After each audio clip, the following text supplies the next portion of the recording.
Hallo und willkommen zu einer neuen Ausgabe PS Speicher TV. Ich fahre heute für euch ein wunderschönes Sportcoupé aus den 70er Jahren. Es ist eine Mischung aus einem Porsche 911, einem Karmann Ghia und einem VW 411. Vielleicht mit einer Prise italienischer Eleganz. Für mich jedenfalls ist dieser 2+2 Sitzer das schönste Sportcoupé, das Volkswagen je gebaut hat. Wobei, so ganz stimmt das nicht. Der SP2 wurde nicht von Volkswagen direkt gebaut, sondern von der 1953 gegründeten eigenständigen Tochter Volkswagen do Brasil. Also, er ist kein Niedersachse aus Wolfsburg, sondern er ist ein waschechter Samba-Flitzer aus Brasilien. Aber wie kam es überhaupt zum SP2? Ende der 1960er Jahre wird Rudolf Leiding Chef bei VW do Brasil. Und eben dieser Herr Leiding will für seine Firma ein eigenständiges Fahrzeug auf die Räder stellen. Denn seit Mitte der 60er Jahre herrscht in Brasilien eine Militärdiktatur und der Import von ausländischen Autos ist nahezu unmöglich aufgrund der hohen Einfuhrzölle.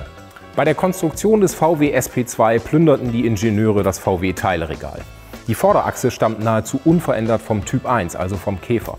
Die Bodenplatte kommt vom Typ 3, leicht modifiziert, genau wie der Motor. Ein Vierzylinder-Boxermotor, luftgekühlt im Heck untergebracht mit 65 PS. 1970 begannen die Arbeiten an dem VW SP2, damals noch unter dem Decknamen Projekt X.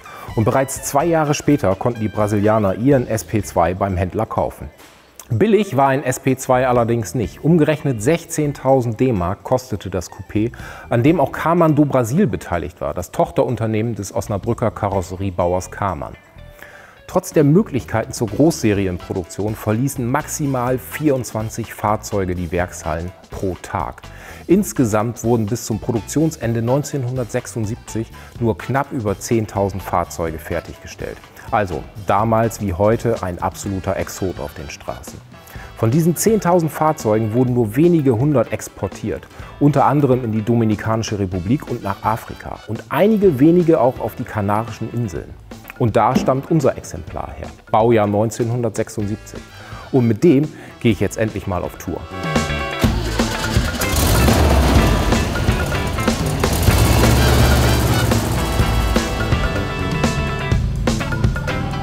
Der SP2 ist wirklich ein wunderhübsches Auto, egal aus welchem Blickwinkel man das Auto betrachtet. Und er hat sportliche Elemente, Sportlenkrad, tiefe Sitzposition, tiefe Dachlinie, zum Fahrer geneigte Zusatzinstrumente. Aber die Artverwandtschaft zum Käfer merkt man dem Auto an. 65 PS, 160 km/h Spitze, angeblich. Ich habe da meine Zweifel. Und von 0 auf 100 in 17 Sekunden.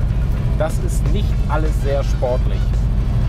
Deshalb scherzten die Brasilianer auch kurz nach Markteinführung, das SP in SP2 steht für Sem Potência, also ohne Leistung, ohne Kraft.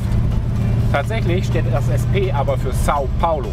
Das ist der Hauptsitz von VW do Brasil und eine der Produktionsstätten des SP2. Egal ob sportlich oder nicht, der SP2 ist wirklich ein ganz hübsches Auto. Wenn ihr den SP2 und seine brasilianischen Artgenossen und die aus Wolfsburg mal live sehen wollt, besucht uns im PS Speicher Automobil oder im PS Speicher. Ich freue mich auf euch. Ansonsten sehen wir uns nächste Woche wieder.